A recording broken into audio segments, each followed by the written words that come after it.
Espero que a aula está sendo gravada no carro. Bom, gente, boa noite a todos. Vamos ter uma palavra de oração para começar a nossa aula e depois vamos ler um texto, né, para a nossa reflexão. E eu vou pedir que o pastor Clemilton faça essa oração conosco, pedindo a bênção de Deus para a nossa aula. Amém, pastor. Vamos orar.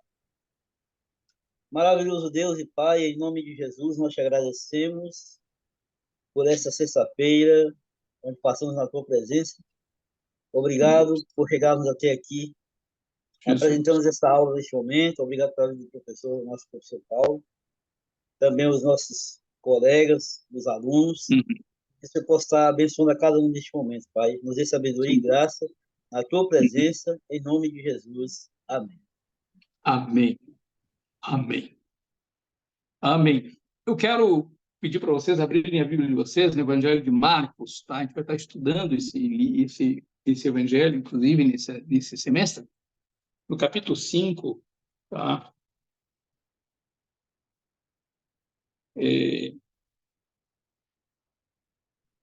A partir do verso 21, tá? Um texto conhecido de vocês, bom, eu queria ler para a gente meditar nele agora, do que ler lá. Tá? Retornando Jesus de barco para outra margem, numerosa multidão, uma vez mais, se formou ao seu redor enquanto estava na praia. Foi quando chegou ali um dos dirigentes da sinagoga local, chamado Jairo. Ao ver Jesus, aproximou-se ou prostrou-se aos seus pés. Ele pediu aos prantos e com insistência: minha filha pequena está à beira da morte. Vem, impõe tuas mãos sobre ela, para que ela seja curada e viva. Então Jesus foi com ele. E uma enorme multidão o acompanhava, apertando-o de todos os lados. E estava ali certa mulher que havia 12 anos vinha padecendo de hemorragia. Ela não tinha sofrido, aliás, ela já tinha sofrido demasiado sob os cuidados de vários médicos e gastara tudo o que possuía. Porém, em vez de melhorar, ia de mal a pior. Tendo ouvido falar a respeito de Jesus, olha só, passou pelo aglomerado de pessoas e conseguiu tocar em seu manto, pois dizia consigo mesma: se eu puder ao menos tocar as suas vestes, ficarei curada. E, naquele instante, se estancou a hemorragia e ela sentiu em seu corpo que estava liberta do seu sofrimento. No mesmo momento, ao sentir que do seu interior fora liberado poder, Jesus, virando-se em meio à multidão, inquiriu: quem tocou em meu manto? Ao que os discípulos alegaram-lhe: vês a multidão que te comprime de todos os lados e perguntas: quem me tocou? No entanto, Jesus continuou olhando ao seu redor, esperando ver quem havia feito aquilo. Então a mulher, assustada e trêmula, sabendo o que lhe tinha sucedido, aproximou-se e, prostrando-se aos seus pés, declarou-lhe toda a verdade. E Jesus afirmou-lhe: minha filha, a tua fé te salvou, vai-te em paz, estejas liberta, melhor, do teu sofrimento. Até aqui. Tá? Este mês de março, por conta do Dia Internacional da Mulher, eu decidi que todas as vezes que fosse pregar, eu ia ministrar sobre alguma mulher, né? Tenho refletido, meditado nos textos bíblicos, na vida das mulheres que a Bíblia nos apresenta, que, aliás, são muitas delas, né? E é, de fato, edificante para nós a gente poder estar estudando, né, a respeito da vida dessas mulheres na Palavra de Deus. E aqui nós temos este momento aqui, este fato, né, que é ocorrido na vida de Jesus, no momento em que Jesus estava partindo no auge do seu ministério, né? As multidões, logo que sabiam que Jesus estava presente, iam para lá. Diz que Jesus retorna de barco, né? Da outra margem, e ele agora chega né, naquele local. Que lugar era esse? Vocês têm ideia?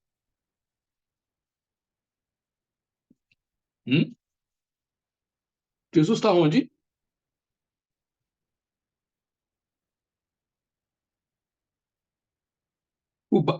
A margem que está falando é do lago de Genezaré, o Mar da Galileia, né?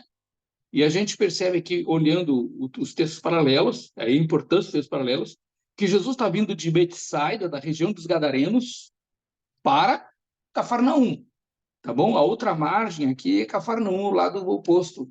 De um lado, vocês vão estudar em geografia do Testamento, vocês não viram ainda, estão do Antigo, né? De um lado, vocês vão ter a região dos Gadarenos, e do outro lado está Cafarnaum, que era o lugar onde Jesus morava, né? Jesus chega, então, em Cafarnaum, e diz que ali tinha uma sinagoga muito grande em Cafarnaum mesmo, e o dirigente da sinagoga, chamado Jairo, né, ele vai e se prostra aos pés de Jesus. Né? Ele se prostra aos pés de Jesus e diz que ele, aos prantos e com insistência, né, ele pede que Jesus vá até a sua casa, porque sua filha está à beira da morte. É que interessante isso, porque, né, os religiosos criticavam Jesus, né, constantemente, mas Jairo aqui, que é um líder da sinagoga, ele vai até Jesus e pede para ir à sua casa, porque a sua filha está à beira da morte. E ele afirma isso, né? Eu quero que tu vá lá e põe suas mãos para que ela seja curada, né? E interessante que Jesus imediatamente foi com ele, e disse, né? Jesus se prontificou aí, porque é isso que Jesus faz, ele está sempre pronto, né, a nos atender, a nos socorrer nas nossas dificuldades, nas nossas limitações, né? Naquilo que nós precisamos. E vai dizer o texto, então, que uma enorme multidão se aglomerou, né? Que estava ali esperando Jesus, foi acompanhando ele, apertando ele. E aí ocorre isto que esta mulher, né, que nós conhecemos a história, 12 anos sofrendo de uma hemorragia, padecendo de hemorragia, ela, sabendo que Jesus estava ali, olha o que o texto diz, tendo ouvido falar a respeito de Jesus, ela ouviu falar a respeito de Jesus. Aqui a gente já aprende algo importante para nós, a importância de se falar de Jesus. Hoje a gente está pregando a igreja, a gente está pregando tanta coisa, mas a gente deve entender que a mensagem a ser pregada por nós, a mensagem do Evangelho é Jesus. Aquela mulher, quando ouviu falar de Jesus, quando ouviu falar a respeito de Jesus, então isso produziu fé no seu coração. E nós, o próprio Paulo mesmo já disse, né, nós sabemos que a fé vem pelo ouvir e ouvir a palavra de Deus, ouvir falar de Jesus. Então veja a importância da gente falar tão somente de Jesus.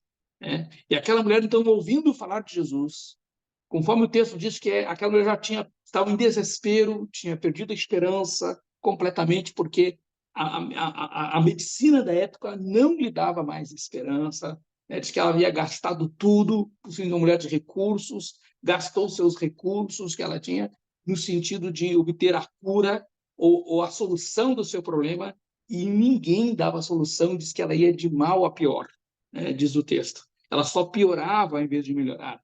Então, quando ela ouve falar de Jesus, o que ela fala? O que vem na sua mente?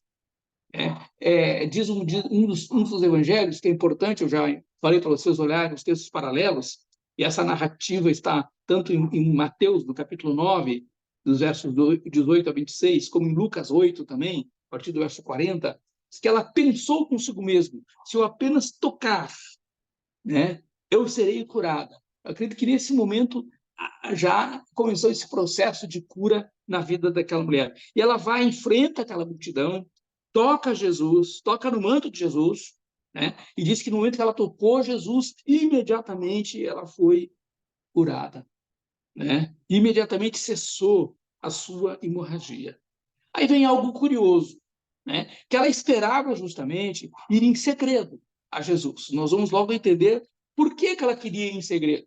Ela tinha um motivo muito claro, né, para estar em segredo, né? E ela só poderia estar ali mesmo em segredo.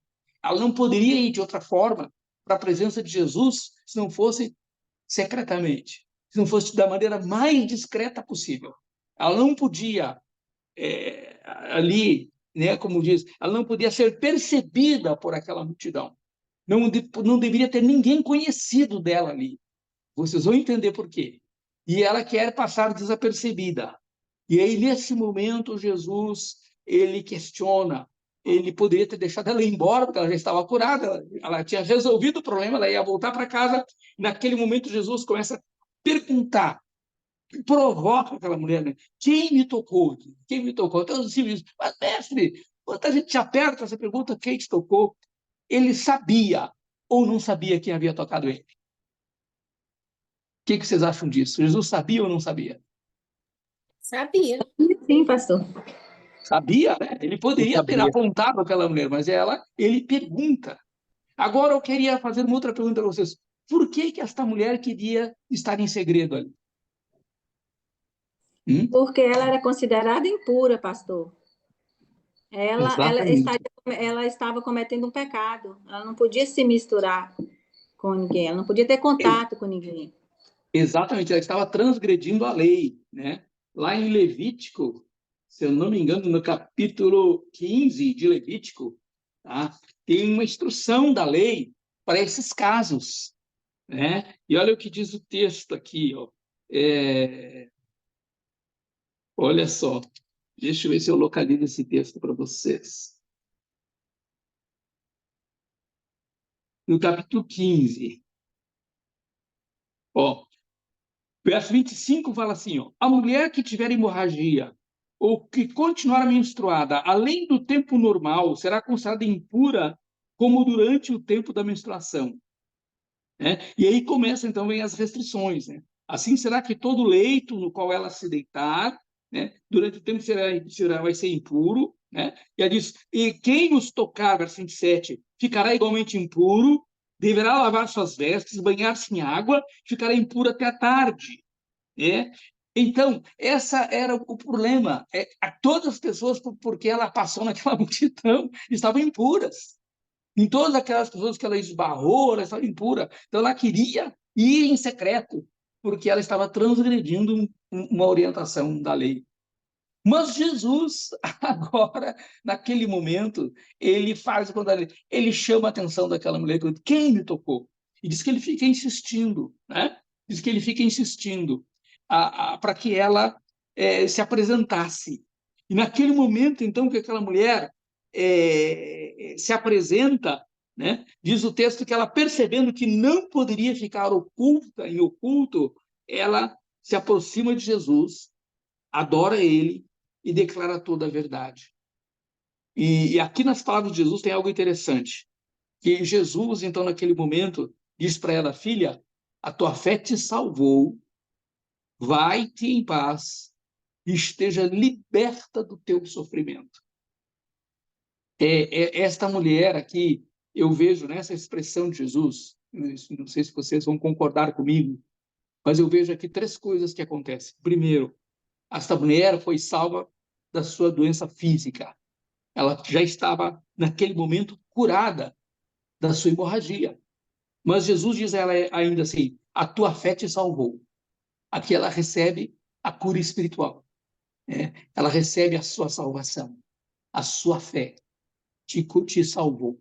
Né? Olha o que Jesus fala para ela. E depois Jesus diz ainda, vai-te em paz e estejas liberta do teu sofrimento. Eu vejo aqui que Jesus, naquele momento, agora está oferecendo uma outra cura para aquela mulher, a cura da sua alma.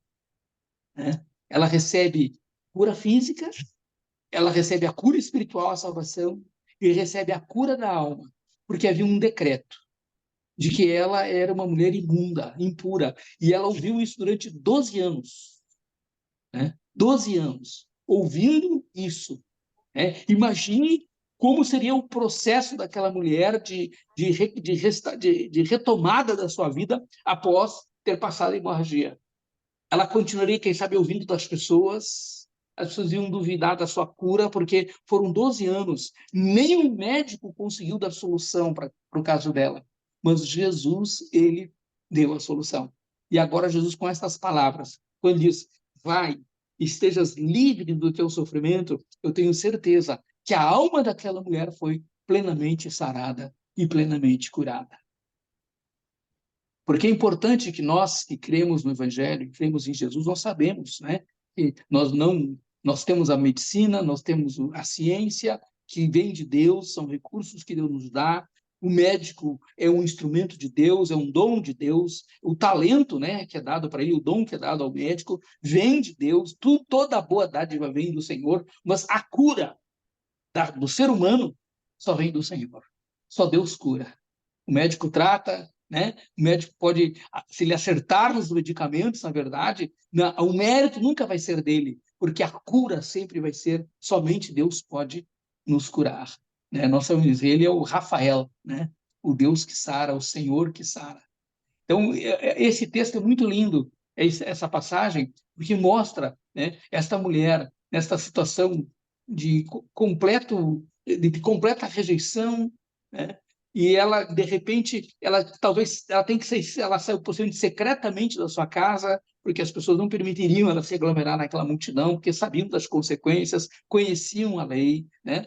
Mas, no entanto, no momento que ela ouviu de Jesus, que ela creu que a sua vida iria mudar, ela não pensou duas vezes, né? Ela saiu da sua casa, enfrentou aquela multidão, esbarrou naquela multidão, porque eu vou tocar Jesus por detrás, vou secretamente, porque eu não preciso me mostrar, não preciso aparecer, eu vou ser curada. E de fato isso aconteceu. Ela apenas, ao simples toque no manto de Jesus, ela foi curada. Mas Jesus queria fazer sua obra completa. Ele queria dar àquela mulher aquilo que ninguém mais poderia dar, que também seria a cura da sua alma e a sua salvação, que foi o mais importante que ela recebe da parte de Jesus. Então, isso é muito lindo, a gente, ao ler esse texto, né, ver como o Senhor Jesus trabalha na nossa vida. Então, eu queria deixar esse texto como inspiração para vocês. Né? Hein, pastor? Sim, pois não, Silene. É interessante notar que ela tocou nas vestes de Jesus, né? Sim. Ela não tocou, assim, no braço de Jesus, mas ela tocou nas vestes, né? Apenas na veste, né? A fé dela foi tão grande, né? Exatamente.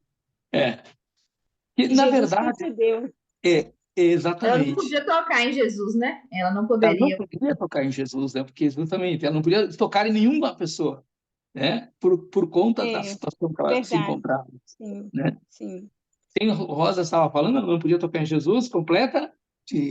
Era isso mesmo, ela não poderia tocar por conta lá da previsão levítica. Ela sabia que ela não podia, né? Mas eu falo assim, que a fé dela foi tão grande que ela falou, se eu tocar apenas na veste, né? Ela foi lá e tocou nas vestes dele, né?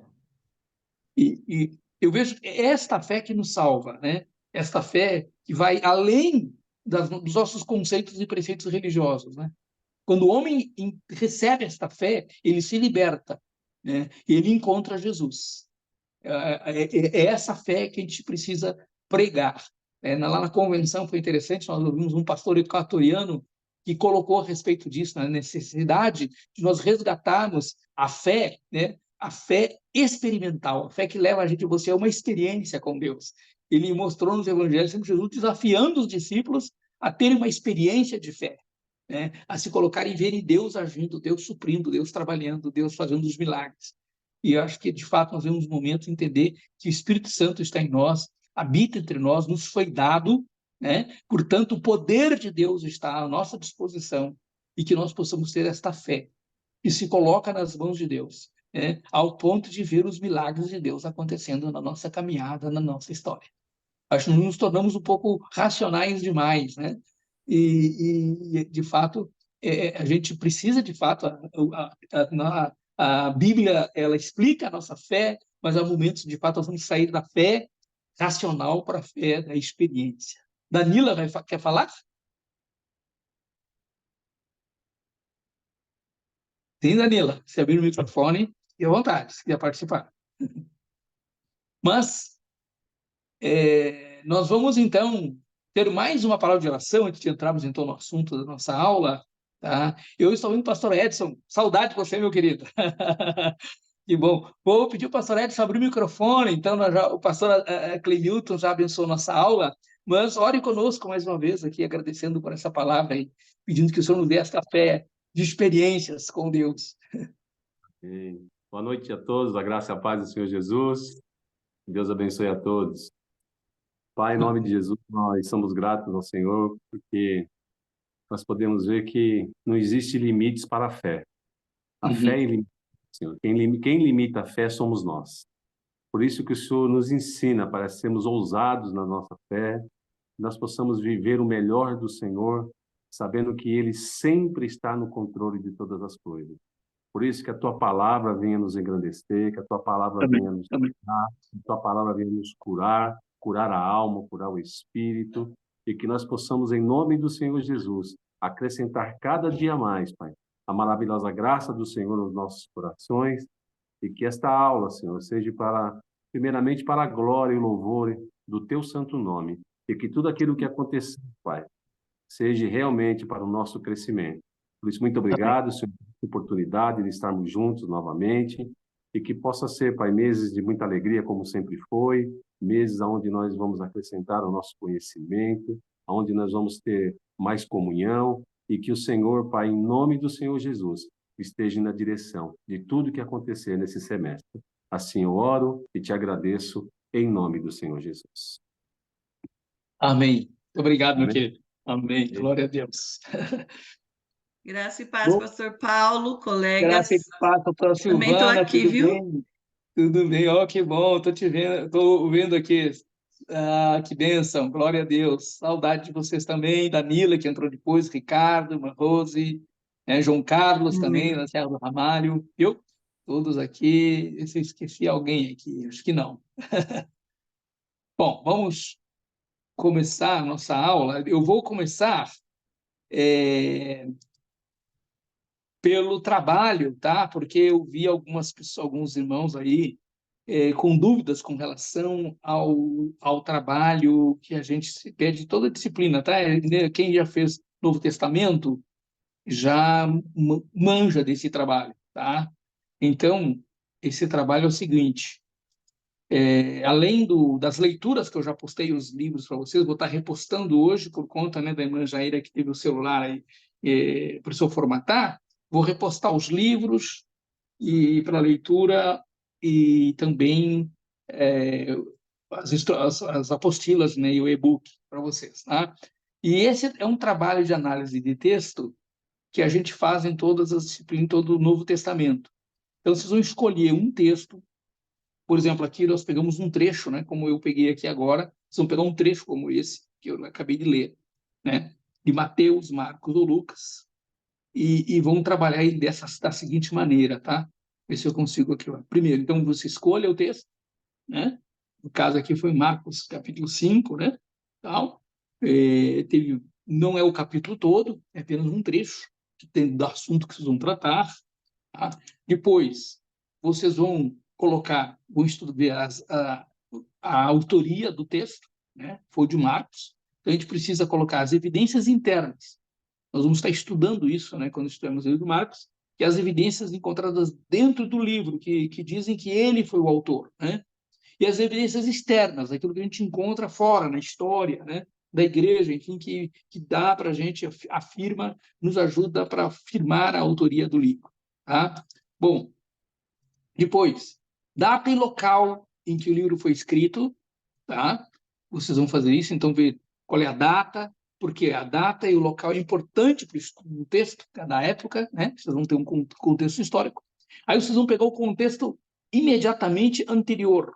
Tá? No caso aqui de Marcos, capítulo 5, que nós lemos, né, desde o versículo 21, vai ser o capítulo 5, verso 1 até o 17, possivelmente, o 20, melhor. Né? Vai ser o meu contexto anterior. Tá? E por um contexto imediatamente anterior. Desse texto que eu li hoje, vai ser o texto que vai lá para frente. Né? Nós lemos até o verso 35, aliás, 34, vai ser o 35 em diante. Tá? Então, você vai procurar saber onde fecha o assunto. Tá? Isso ajuda na compreensão do texto. Aí vem as palavras importantes, vai extrair aquelas palavras do texto, ver o significado delas, ou colocar no trabalho, né? Palavra fé, que significa, enfim, sofrimento. Tem algumas palavras que são importantes nesse texto que a gente precisa, né, definir o significado. Tá? Depois, os textos paralelos. Tá? Nesse caso aqui, eu tenho, nesse exemplo que eu li para vocês, eu tenho paralelos lá em Mateus 9, do 18 ao 26, né? E paralelo em Lucas 40, 56, o capítulo 8, do 40 ao 56. Tá? Então, são os textos paralelos. Tá? E, por fim, eu vou fazer, tendo os textos paralelos, eu vou fazer uma paráfrase do texto. Ou seja, nessas alturas, depois de ter lido os textos paralelos, eu entendi todo o episódio visto de vários pontos de vista. Como Marcos viu, como Lucas narrou e como Mateus narrou. Então, olhando os ângulos de cada um, eu vou poder contar essa história novamente, com as minhas palavras. E a paráfrase do texto. Tá? Aí vem. Aí você vai extrair a mensagem. Qual é a mensagem que você vai tirar desse texto? Você vai extrair a mensagem. Tá? Quem já fez homilética, faz os pontinhos arrumadinho e tal, né? Se escolher um tema e colocar os pontos, introdução e conclusão e a sua mensagem. E aí, por fim, você vai me colocar onde você consultou, né? As referências que você buscou na internet, livros, Bíblia, comentários, dicionário, enfim, as referências bibliográficas. Então, esse é um trabalho de análise de texto, tá? Um trabalho que você faz um pouquinho encorpado, né? Os casais podem fazer em dupla, tá? Em grupo, então tranquilo. Tiver gente na mesma cidade, né? Os irmãos aqui podem se reunir e fazer também, né? Em Candiba, que é bom o trabalho que você faz só, você vai ter um recurso para você guardar. Se você fizer em dupla, você vai poder aprofundar um pouco mais, mas é bom o material. Você lá em hermenêutica, quem já fez hermenêutica e sabe, vai ser muito útil esse tipo de exercício que vocês vão fazer no Evangelho e traz uma amplitude do texto bíblico para a gente. Ok? Ficou claro isso aqui? Pastor, uma média de Sim. quantas laudas? Quantas laudas? Aqui, um trabalho como esse, no mínimo umas 3 laudas. Tá? Mas não façam muita coisa, não. 3 a 5, no máximo. Tá? De repente, pode ser que estenda um pouco mais, mas não precisa ser aquele trabalho tão longo. Tá? Ok. Tá bom? Na hora de transcrever o texto, né, e tal, né, que os textos escolhidos e tal, isso toma um certo espaço. Tá? Então, mas não... É bom mencionar o texto, porque às vezes a pessoa faz análise e não esquece de colocar o texto. Daí eu vou ler aqui o trabalho, não tenho como corrigir, que eu não sei que texto se refere. Né? Então, por isso é importante observar esses passos aí que estão. Esses slides estão no grupo, tá? Vocês podem rever isso depois. Mais alguma pergunta? Agora tá certinho, pastor. Eu Tá entendi. certinho, João Carlos? Eu entendi. Então, que bom. Deu para você entender, né? Que bom. Graças a Deus. Manda a Clécia aqui. Pastor, Sim, Silene. e o relatório das leituras pode seguir à vontade quantas linhas quiserem fazer? Nada muito extenso, tá? É só aquilo que eu falei. Vou colocar para vocês um modelo, tá? Eu vou ver se eu tenho um modelo de novo 4. Apenas eu vou colocar a data que você começou a leitura, a data que você terminou e o livro. Você pode, o autor do livro e assim, algumas frases daquilo que você leu, né, do assunto do livro, em poucas palavras. Nada, não é resumo do livro, tá? Não façam um resumo do livro. Se quiserem fazer, façam para vocês, não precisa me mandar, não. Tá? Certo. Eu preciso só comprovar essa leitura, tá? Tem lá ficar no arquivo que vocês leram o livro indicado, tá bom? Deixa eu posicionar aqui melhor esse negócio aqui. Certo? Bom, vamos à aula de hoje, então? Então, todo mundo, aula 2.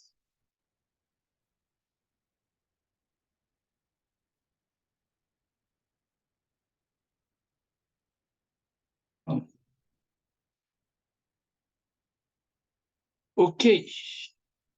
Bom, aqui estão as informações que vocês precisam. Vocês podem usar meu e-mail para mandar os trabalhos, tá? A gente ficou usando do seminário e, de certa forma, acabou a gente assim, tendo dificuldade depois na hora de extrair. O nosso e-mail ainda não está criando e-mail específico para isso, tá? Porque tem algumas contas vinculadas a esse e-mail, então entra muita mensagem, e aí criou alguns embaraços aí. Tanto é que alguns trabalhos a gente foi encontrar, às vezes, depois, tá?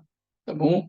Aí, mandem para o meu e-mail, paulosergio.psm@gmail, tá?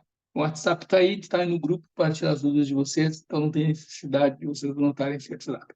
Bom, hoje nós vamos dar continuidade, né, a estudar essa questão histórica, tá? Para a gente entender o Novo Testamento. Eu falei, é um conteúdo de bibliologia, né? Onde não tem bibliologia no seminário, a gente oferece isso aqui para vocês, né? A gente oferece essa disciplina agora, a gente oferece esse conteúdo melhor em Novo Testamento, tá? Deixa eu só abrir aqui meus arquivos, só um instantinho, queridos. Eu consigo me achar aqui.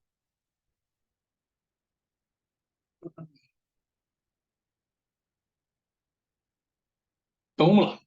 Nós estamos estudando um período interbíblico. Nós vimos na aula passada o Império Persa, né? Que veio desde o exílio, tá? E agora nós vamos adiantar um pouquinho mais nesse conteúdo. Só um pouquinho aqui, deixa eu abrir meu controle aqui, para eu poder também me encontrar melhor.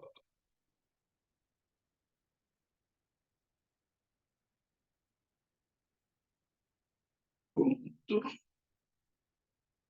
Vamos lá. Então, nós vamos começar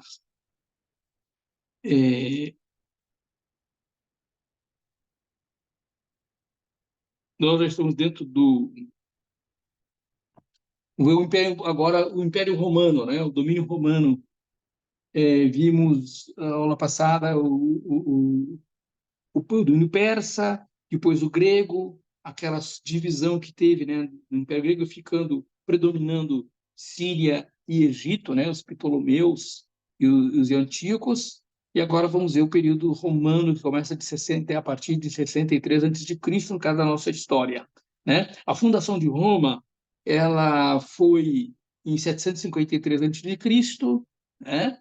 E nos anos 400 a.C., nasce uma organização política, né, dentro de Roma. Roma se torna como fosse uma república, tinha um senado que escolhia, né, alguns dos imperadores foram eleitos pelo senado, né? Durante 2 séculos, Roma ela disputou com Cartago o domínio do Mediterrâneo Ocidental, né? E aí, então, depois vencendo Cartago no ano 146 a.C., ela estabelece o domínio na Espanha, logo em seguida o norte da África, né? E depois, alguns anos depois, né, em 133, ela já alcança a Macedônia, a Caia, né? Então, ou seja, o Império Romano vai expandindo, né, o seu domínio, né? E por fim, em 63, começa o domínio Ptolomeu, né, que é o general romano, ele conquista a Palestina, tá? Então, essa região da Palestina passa a ser dominada por Roma a partir de 63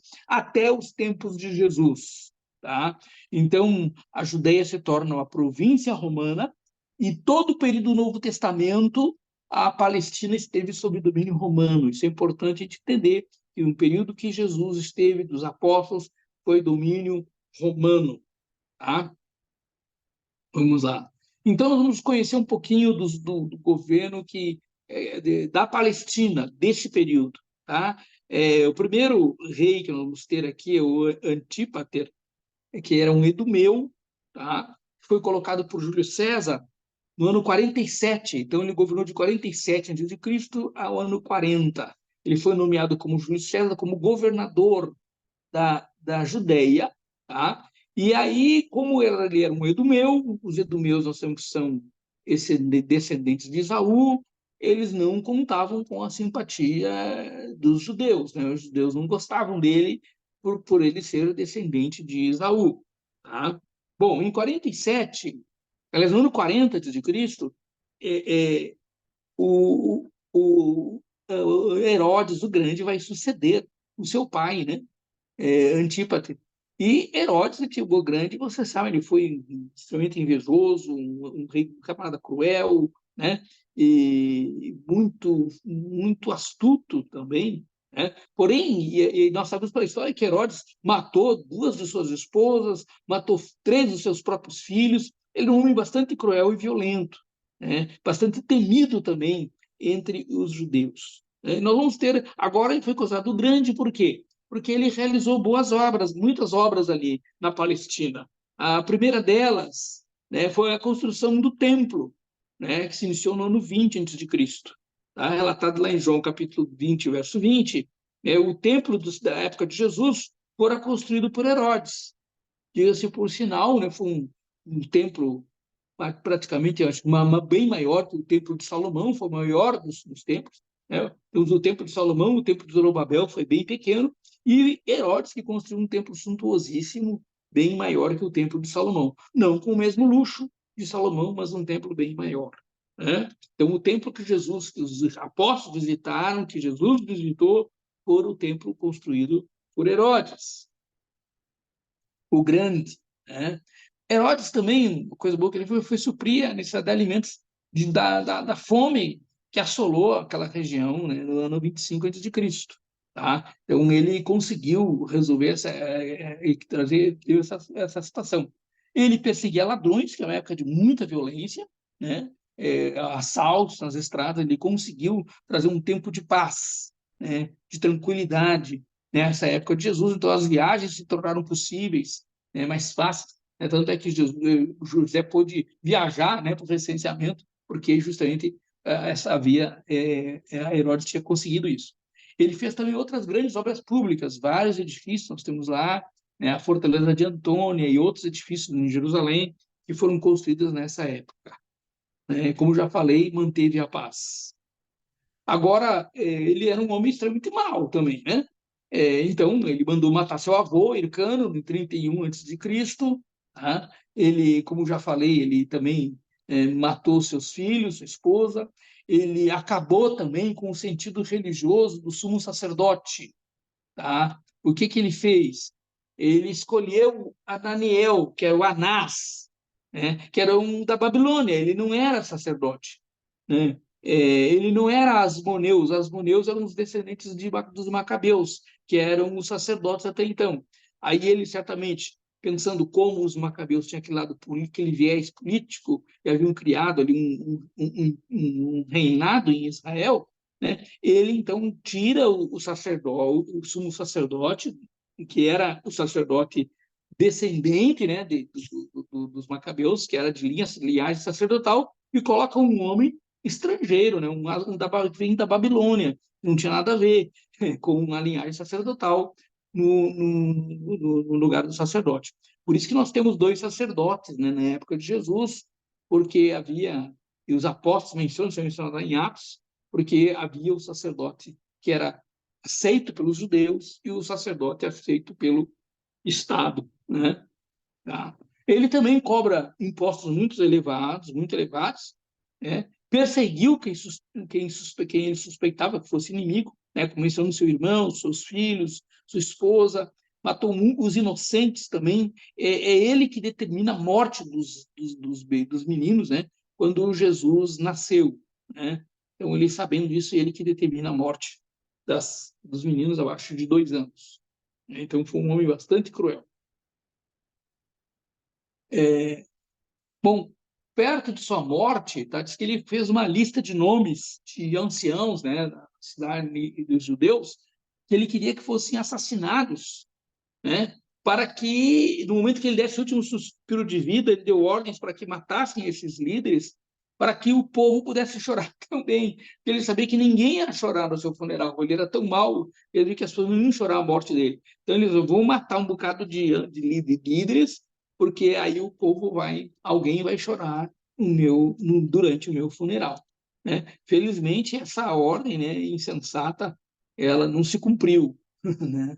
Então, esses homens tiveram suas vidas salvas. Em 63, tá, nós vamos ter os sucessores de Herodes, tá, eles não tiveram a mesma habilidade do pai. Os filhos de Herodes. Por conta de disputas, passaram a governar partes separadas da Palestina. Tá? Então é importante te entender isso. Como tem Arquelau, né, que é justamente o que vai suceder ali na Judéia, né, o Herodes o Grande, está lá registrado em Mateus 22. Arquelau, ele vai governar a Judéia, Samaria e Idumeia, né? Depois ele foi substituído por Públio Suplício Quirino, que era o presidente da Síria, foi mencionado por Lucas, né, naquele censo, na época do governo Quirino, porque devido por ter sido um camarada muito fraco, né, sem capacidade de liderança. Então, o Império Romano, para manter o governo ali, passa a Judéia para ser governada pela Síria, né, pela província da Síria. Também tem Herodes Antipas, o tetrarca, mencionado lá em Mateus 14, tá? Ele governa a Galileia e a Pérea, então mais a parte ao norte da Palestina, né?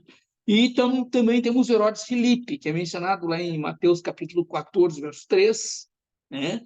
Que ele governa mais ao oriente da Galileia, né? Essas regiões aí, Traconite, Gaulenite, Auranite, né? Bataneia, tá? E ele foi um edificador, um construtor, ele que constrói a cidade chamada de Cesareia de Filipe, tá? Mencionada lá em Mateus 16, 13 e em Marcos 8, 27, né? Cesareia de Filipe, a gente pode visitar essa cidade hoje ainda lá na Palestina, quando quem viaja a Israel. Por fim, nós temos o terceiro filho aliás, neto de Herodes, no caso, que é Herodes Agripa, tá? Que é mencionado lá em Atos 12, verso 1. Tá? Ele é neto de Herodes o Grande. E, por fim, o Agripa II, que é mencionado em Atos 25, 13, que é um bisneto de Herodes o Grande. Tá? Então, é importante olhar, o mesmo que o texto fala Agripa, mas teve dois, né? Agripa I e Agripa II. Tá? Então, esses foram os governos da Palestina, que vocês vão encontrar quando leem os Evangelhos e o Novo Testamento. Nós temos também os imperadores romanos dessa época. Tá? Vocês vão aprofundar isso um pouquinho mais quando estiverem estudando História e Geografia Bíblica do Novo Testamento. Vocês vão aprofundar isso aqui um pouquinho mais. Por isso que eu estou passando assim um pouquinho rápido, tá? Para vocês. Mas depois eu vou disponibilizar os slides também. Nós temos o famoso César Augusto, né, que governou de 27 a.C. a 14 depois de Cristo, né? Foi durante o governo dele que Jesus nasceu, né, conforme está descrito lá por Lucas, capítulo 2, verso 1. Né? Nos 40 anos de reinado, né, ele fez surgir a ordem no meio do caos. O Império Romano de fato era um caos, mas ele conseguiu colocar ordem nas coisas, né? E também o poder dele vinha de base constitucional, porque ele foi colocado ali pelo Senado que havia em Roma. Ele restaura com isso a confiança no governo, ele promove paz, prosperidade, né? E assim foi, de fato, venerado em muitas províncias, né? E aí começa a surgir essa ideia do culto ao imperador, tá? Mas, digamos assim, Jesus justamente veio, o evangelho foi implantado na época de César Augusto e prosperou por conta da paz que ele havia, da prosperidade, estradas que eles abriram, enfim, havia possibilidade de incentivo ao comércio em diversas regiões. Então, isso fez com que facilitasse, né, que o evangelho se espalhasse, né, ali por todo o governo, por todo o Império Romano. Tá? Depois nós vamos ter um segundo imperador, eu quero mencionar para vocês de Roma, foi Tibério, tá? Que governou de 14 a 36 depois de Cristo, certo? Ele era filho adotivo de Augusto, né? E foi, já que nesse caso ele foi escolhido pelo próprio Augusto, pelo próprio César Augusto, como seu sucessor, né? Então, sob o domínio de Tibério, que Jesus desenvolve o seu ministério público, e sob esse domínio de Tibério que Jesus também é morto, né? O ministério de Jesus foi entre os anos 30 a 33, Então, foi dentro do governo de Tibério que Jesus desenvolveu seu ministério e que Jesus também foi morto. Né? Depois vamos ter Calígula, né? Que esse, então, foi eleito pelo Senado, que ano de 37 a 41, tá? Tornou-se popular, o que não foi o caso do anterior, anistiou presos políticos, reduziu impostos, promoveu festas, né? Mas logo deu sinais de demência, e começou a exigir que prestassem culto a ele. Né? Aí vem, então, o Cláudio, que passa a governar de 41 a 54. Cláudio lhe torna Roma burocrática, né? Ela começa a ser governada por juntas, por secretários. Ele estendeu cidadania, né? E privilégio de cidadania às províncias. Então, e por isso os judeus passaram a ter cidadania, muitos deles passaram a ter cidadania romana também. Né? Ele, alegando desordem civil, ele expulsa os judeus de Roma. Né? Os judeus já tinham um bairro em Roma, né? Moravam ali em Roma. Ele expulsa os judeus de Roma e entre eles está ali Áquila e Priscila, que são expulsos de Roma e Paulo vai encontrá-los depois lá em Corinto, né? E dessa perseguição levantada por Cláudio. Depois de Cláudio, vem Nero, governa de 54 a 68. Então, com Nero começa a perseguição aos cristãos, os que moravam em Roma, né? E sob o governo de Nero, é que Pedro e que Paulo vão ser martirizados, tá? Durante o governo de Nero, que nós vamos ter o martírio tanto de Pedro quanto do apóstolo Paulo. Depois vem Vespasiano, né? Que é o outro imperador que vai governar por 10 anos, de 69 a 79. Tá? E quando ele ainda era general romano, ele começou a reprimir, né, a revolta dos judeus. Então, ele retorna para Jerusalém e se torna imperador. E aí ele deixa seu filho Tito encarregado de concluir essa tarefa, né, de reprimir a revolta dos judeus. E com isso acontece a destruição de Jerusalém e do templo nos anos 70. É aquele templo construído por Herodes. Vai ser destruído no ano 70, nesta incursão realizada por Tito, né, contra os judeus. A gente, lá em Israel, quando a gente visita o Mar Morto, a gente visita lá uma fortaleza dos essênios, porque eles fugiram para o sul, né? E foram se esconder nesse lugar, nessa fortaleza, que é uma das fortalezas de Herodes, e é uma casa de verão de Herodes. E eles foram, enfim, segundo só que eles foram todos se refugiar ali, e Tito cercou, e como era muito bem construída essa fortaleza, ele ficava no alto de uma montanha, eles ficaram durante 6 meses sitiaram. A gente hoje chegando lá, a gente vê as ruínas, né, dos pequenos acampamentos que os judeus cercam, levantaram muros, né? Então os muros estão lá comidos pelo sal, mas dá para perceber. Eles cercaram a cidade e começaram a construir a rampa para subir o muro. Quando conseguiram pular para dentro do muro, os judeus todos haviam se suicidado lá dentro. Então Tito não conseguiu derrotar nenhum judeu ali naquela fortaleza. Bem, depois nós temos, em 79 a 81, nós temos Tito. Ele foi um dos mais populares imperadores de Roma, né? Apesar do curto reinado. Tito foi esse general, né, que conseguiu destruiu Jerusalém e o templo, né? E ele vai ser, por um curto espaço de tempo, imperador de Roma. Aí, depois de Tito, vem Domiciano.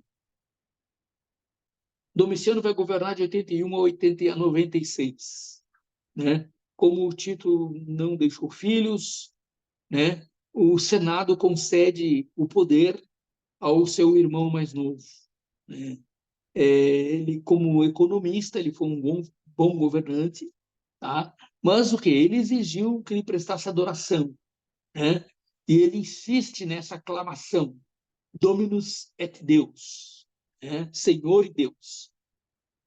Acredita-se que ele tenha perseguido a igreja, né?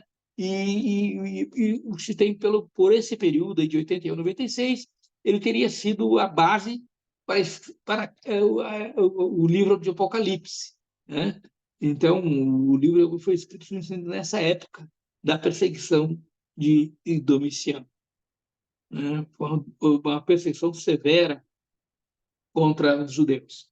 Aí, de 96 a 98, nós vamos ter Nerva, né, que foi também eleito pelo Senado, né? Foi uma administração livre de tensões, curta também. E, por fim, nesse período aí de Novo Testamento, nós vamos ter Trajano, de 98 a 117, que era espanhol de nascimento, era um soldado, né? E aí ele, por ser agressivo e ser soldado, ser guerreiro, ele prosseguiu na expansão do Império Romano, Trajano, né, espanhol. Ok? Bom, aqui a gente fecha essa questão de política, tá? do Novo Testamento, e nós vamos entrar um pouquinho olhando o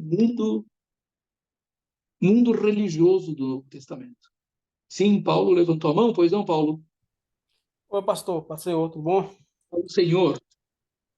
O pastor estava observando aí o período de reinado desses imperadores, eram curtos, né? Sim, sim.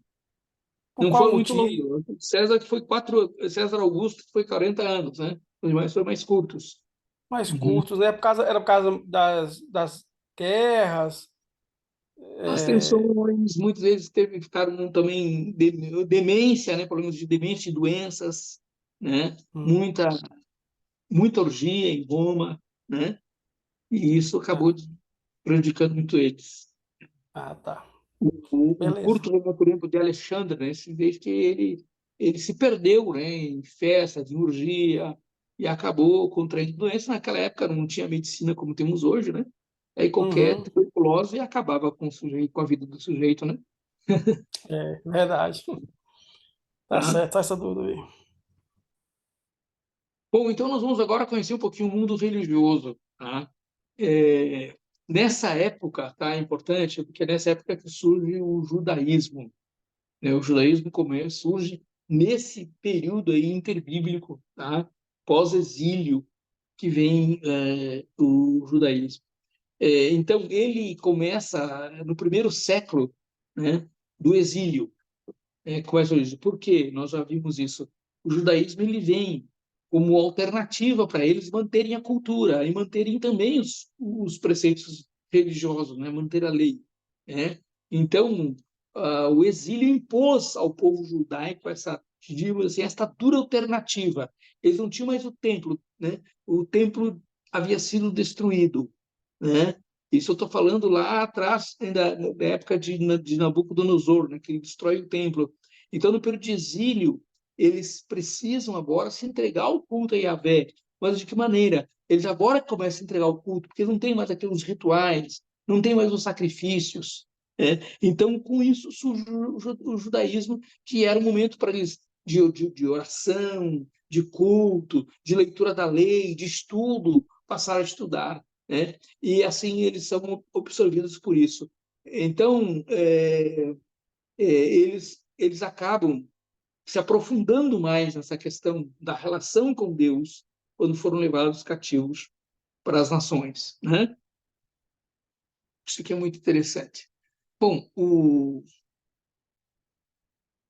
para escolherem, né, a primeira alternativa, né, de dar atenção, no caso, à lei, tá, de Deus, estavam estabelecer ideias que tomassem o lugar dos rituais do templo, né, que haviam terminado e cessado com a destruição, como já falei, do templo e com a dispersão dos sacerdotes. Os sacerdotes não mais moravam em Jerusalém, né, ali, ou próximo ao templo, eles foram também para o exílio, eles foram dispersos. Então, essa falta do sacerdócio, essa dispersão dos sacerdotes, né, criou toda essa dificuldade para eles. Eles precisaram, então, se organizar como um grupo religioso. Durante o exílio na Babilônia, né, o livro da lei ele podia ser levado com eles. Tá? Eles tinham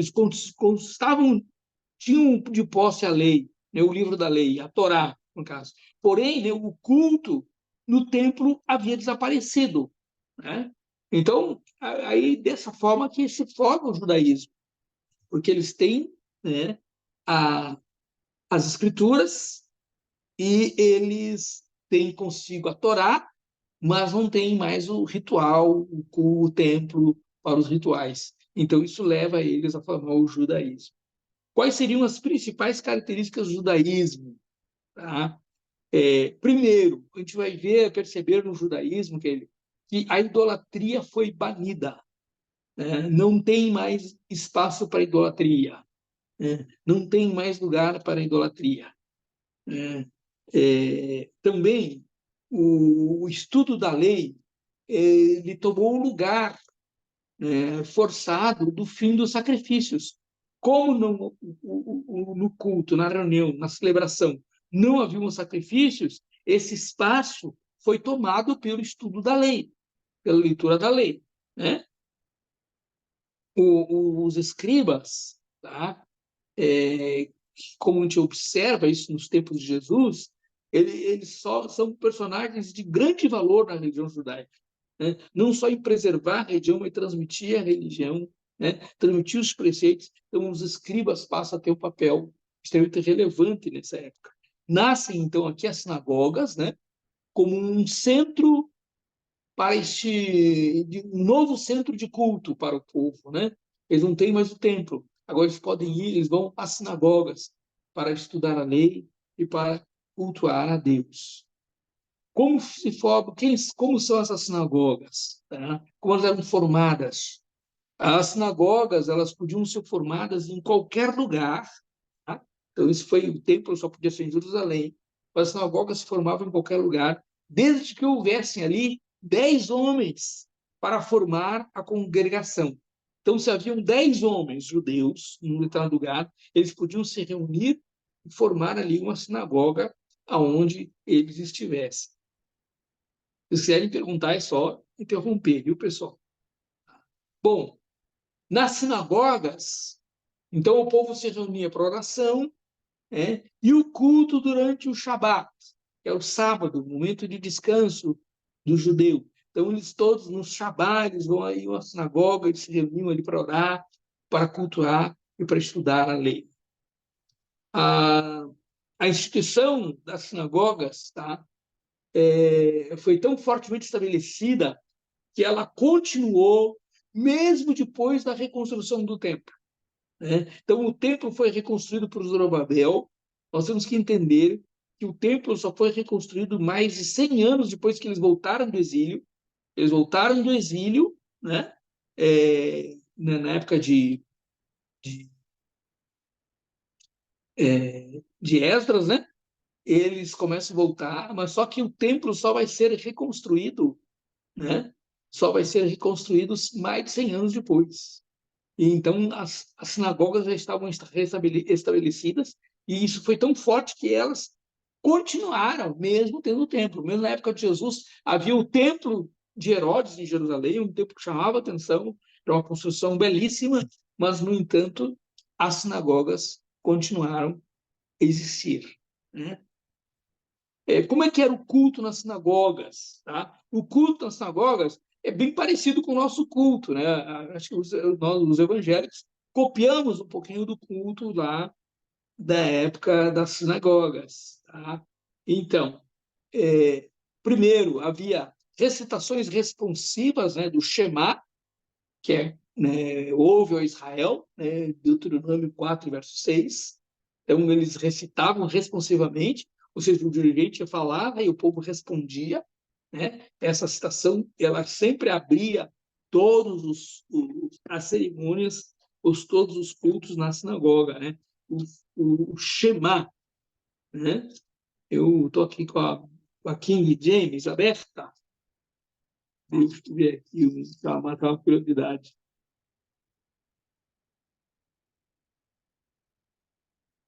Quem quer conhecer um livro hebraico, compre essa Bíblia da King James, que ela mantém as características, né, de um livro hebraico.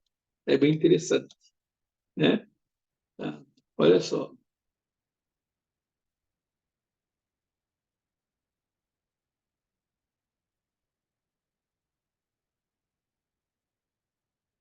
Então, sendo assim, cuidai de obedecê-los e praticá-los, quer dizer, ouve a Israel, né? Sendo assim, cuidai de obedecer e praticá-los, pois desta maneira todos os demais povos observarão a sabedoria e o correto juízo que tendes. Ao ouvir todos esses preceitos, os povos dirão: em verdade, esta nação é constituída de um povo sábio e inteligente, né? Tá? O verso que diz: à tarde Moisés falou: agora, portanto, ó Israel, ouve as leis e as instruções que hoje vos ensino a praticar. Tá? No verso 4, primeiro. Tá?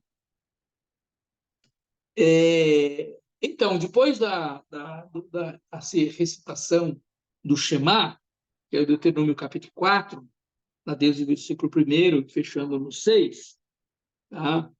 Eles oravam, né? Tipo, um momento de oração. Tá? Depois cantavam salmos, né? Tinha um canto dos salmos. Após o canto dos salmos, se fazia uma leitura da lei e também uma leitura dos profetas. Tá? Então, era lido um trecho da lei, da Torá, e também era lido um trecho dos profetas. Não sei se vocês já viram no Antigo Testamento, né? Vocês estão fazendo o Antigo Testamento 1, né? E não sei se o professor Wagner falou para vocês, a Bíblia hebraica, né? Ela se divide em lei, em Torá, profetas e escritos, né? São 3 partes do livro da Bíblia hebraica.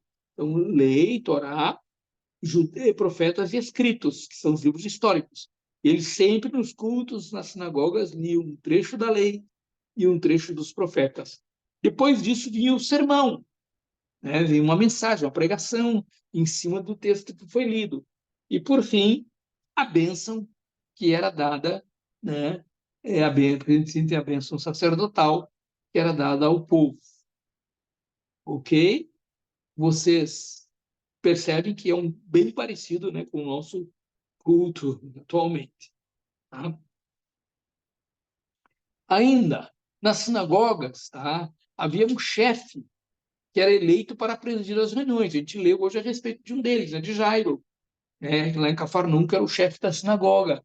Tá? Como não haviam sacerdotes por muito espertos, eles tinham um chefe que era eleito, alguém que era eleito como líder daquela sinagoga. Não precisava ser um sacerdote, ele era o líder da sinagoga para organizar o culto. Tá? Os membros poderiam conduzir as recitações ou ler as escrituras. Tá? E, geralmente, para ler, os convidados para falar, era alguém capacitado, que era convidado para falar. Não era qualquer um que falava. Né? Eram pessoas mais capacitadas que eram convidadas para falar, dar o sermão. Para descontrair aí, eu trouxe para vocês uma foto, né, de um interior da sinagoga de Cafarnaum, tá? Essa sinagoga que Jairo cuidava, em Cafarnaum, tá?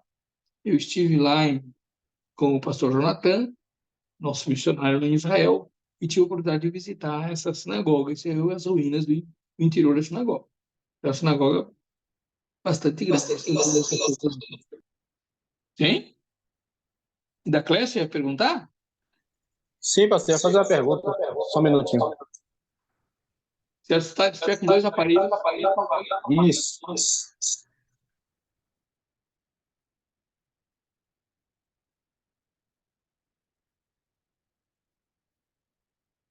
Ok? Sim. Pastor, na época da sinagoga, se recolhia ofertas? Fazer uma oferta naquele período? Não, no culto Uma não tinha pergunta. muita oferta, não. Que eu tenho lido, não tem... Agora não vi que naquela liturgia deles tinha oferta. Mas eles faziam oferta ao templo. Tá? E Uhum. possivelmente é lógico para construir a sinagoga e tudo mais. Mas na Naquela liturgia época, não quando constava. Jesus falou, deu aquele exemplo das moedinhas daquela senhora, uma viúva, né? Então, e ali foi no templo, né? Jesus estava no templo, no lugar que se Tava no depositavam templo, as né? ofertas. Hum. A gente tinha um gasofilácio em algum lugar para depositar as ofertas, né? Mas na liturgia da sinagoga não havia, não tinha esse monte de oferta, tá? Tinha isso no templo, as ofertas. Tá? Depois, no tempo de Herodes, lá, né, com o Herodes, tinha oferta. O lugar onde Jesus está com aquela mulher lá, né? Aquela viúva. Isso. Ali ocorre no templo. Tá bom. Era só essa dúvida. Tá? Bom, a literatura. Tá? Que é a literatura que eles tinham? Eles tinham o Antigo Testamento, que é chamado também de Escrituras, né?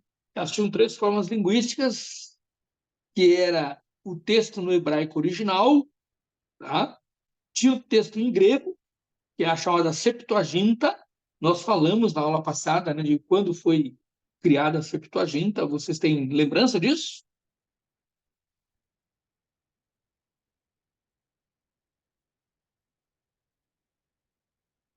Já esqueceram, foi? Tem que ler lá os slides, tá? Não está na apostila, está nos slides da aula passada, na época que surgiu a Septuaginta, que foi uma tradução do Antigo Testamento para o grego, ok? Também nós temos os Targums também, eles utilizavam, que eram frases orais em aramaico, tá? Que depois passaram a ser escritas, né? E formavam os Targums. Então, eles utilizavam o texto em hebraico, original da Torá, utilizavam esse texto em grego, que era o texto da Septuaginta, e os Targums, tá? Era a literatura que ele usava. Depois também tinha outras literaturas, tá? Nessa época surgiram os apócrifos, que nós já mencionamos, né? Na aula passada também. Surgiram os apócrifos, que foram escritos em hebraico, aramaico e grego, tá? Porém foram datados neste período intertestamentário, ou seja, entre o Novo e o Antigo e o Novo Testamento, e também no período neotestamentário. Tinha alguns escritos apócrifos também depois, né, na época depois do período do Novo Testamento, da época de Jesus. Então haviam alguns textos apócrifos, tá? O que os textos apócrifos continham? História, ficção e literatura sapiencial. A gente vai ver que a ficção faz parte, né, já da característica do livro apócrifo. A gente vai estudar isso mais na frente, quando for dar Apocalipse, lá em Novo 4, a gente vai trabalhar um pouquinho essa estrutura dos apócrifos. Tá? Então, tanto judeus como cristãos, tá, não os tinham como livros sagrados. Você fica claro que tanto os judeus como os cristãos, naquela época, não consideravam esses livros sagrados. O termo apócrifo significa oculto, secreto, tá? E passou a significar não canônico. Ele era escrito dessa forma, com essa característica, para assim, fugir da censura feita pelo Império Romano. Ou seja, o texto podia ser lido por uma autoridade romana, eles podiam ser perseguidos. Então, eles utilizaram dessa forma, dessa linguagem, né, que era para que o judeu que lia compreendia. Agora, um leigo que pegasse não sabia do que se tratava o assunto, entendeu? Por isso que é chamado oculto e secreto. E esse termo passou a ser chamado depois de não canônico. Nós temos outros exemplos de livros aí apócrifos, tá? Dessa época, que é primeiro e segundo Esdras, Tobias, Judite, primeiro e segundo Macabeus e Baruque, tá? São os livros mais conhecidos. Nós temos os pseudepígrafos também, tá? Que livros falsamente escritos, que foram textos feitos e foram colocados o nome de personagens do Antigo Testamento. Por exemplo, o livro de Enoque. A Enoque não escreveu livro nenhum, então alguém, não querendo se identificar, usou o nome, algum texto de Moisés. Então, não querendo se identificar, o escritor usa um personagem já morto há muito tempo. Tá? Aí é o caso de Sobrinho Enoque, Testamento de Jó e outros livros pseudepígrafos que temos da literatura daquela época. Tá? E os apocalípticos também, que foram um texto daquela época, tá? Que tem a ideia de revelar, com a linguagem altamente simbólica e visionária. Tá? O propósito desses autores era encorajar o povo judeu para suportar as perseguições. Né? O povo judeu sempre foi perseguido, né? Então, para suportar essas perseguições, eles escreveram de forma apocalíptica, tinha essa crença apocalipse, e para como falando, né, revelando falando da promessa do reino messiânico que viria no futuro. Era uma maneira de encorajamento para eles não desanimarem durante as perseguições, tá? E por fim nós vamos ter como parte da literatura judaica são os manuscritos do Mar Morto, tá? Foram encontrados no Mar Morto na época da Segunda Guerra Mundial, mais especialmente nas cavernas de Qumran, 800 rolos, tá? Que eram manuscritos feitos pelos essênios, que moraram ali, montaram uma escola naquela região, que fica bem próximo, um lugar bem insalubre, né? Eles montaram ali uma escola, fugindo das perseguições, é claro, e ali eles deixaram muitos escritos, né, muitos rolos escritos, que é uma literatura possivelmente usada naquela época. Mais um intervalozinho aqui para as fotos que eu tirei lá nas cavernas de Qumran, para você ver como eram essas cavernas, né? Estou aqui passando o mouse numa delas. Essa caverna está ampliada, essa foto está feito um zoom desse paredão aqui, ó, tá? Ficava nesse paredão de rochas aqui, e que ficavam essas cavernas, e aqui dentro foram encontrados esses rolos de Isaías, né? E várias partes da Bíblia foram encontradas, inclusive esses manuscritos que a gente acabou de mencionar. Ainda falando da literatura para vocês, tá? Na época de Jesus havia o chamado Talmud, tá? O Talmud era uma interpretação da lei, tá? Casos que envolviam interpretação, tá? Tinha uma tradição oral que era memorizada, tá? Essa tradição foi crescendo, tá? E ela, para ser preservada, ela foi escrita no Talmud judaico, certo? Havia uma edição palestina, escrita na Palestina, e uma edição babilônica, que era bem mais extensa, de interpretações da lei, para resolver aqueles casos, né, mais difíceis, como na época só havia transmissão era oral, eles passaram a escrever para preservar essa tradição oral, tá? O Talmud, por sua vez, tá? Consistia de duas partes, que era o Mishnah, que era a lei oral, né, a lei que era citada, chamada de Mishnah, e o Gemara, que eram os comentários da Mishnah, certo? Então, essa era a divisão da literatura aí do Talmud, né? O Talmud também ele era classificado conforme os temas que eram tratados, tá? E assim, quais seriam esses temas? Primeira classificação nós tínhamos que era o Halaká, que eram as regras e estatuto, tá? Então, para se estabelecer um comentário como regra e estatuto, ele tinha que ser aceito por longo período de tempo, precisa ser confirmado por uma autoridade reconhecida por eles, tá? Ele tinha que ter apoio na escritura, né? Da escritura, e por fim ele tinha que passar pelo voto da maioria do sinédrio lá, né? Pelo voto da maioria. Então eles votavam, então aí se formaria um halaká, que era uma regra, né? Um estatuto, tá? Depois nós teríamos também o Haggadah, tá? Que era aquilo que não fazia parte do halaká, o que não era regra, o que não era preceito, que não fazia parte do halaká, eles chamavam de Haggadah, né? Então, por exemplo, se eles diziam assim, nós temos que recitar o Shema em toda celebração da sinagoga, isso é considerado um halaká, certo? Agora, ele diz assim, mas vamos ler o salmo tal, isso já não fazia parte, tá? Alguma coisa que não fazia parte do halaká, ok? No primeiro século, já haviam também duas escolas de interpretação rabínicas, certo? No primeiro século do cristianismo, haviam duas escolas de interpretação rabínicas, uma era a moderada, que é chamada de Hillel, tá? E a escola mais rigorosa, que é a escola de Shammai. Vocês vão ouvir falar disso, certo? as duas escolas rabínicas já dessa época de Jesus.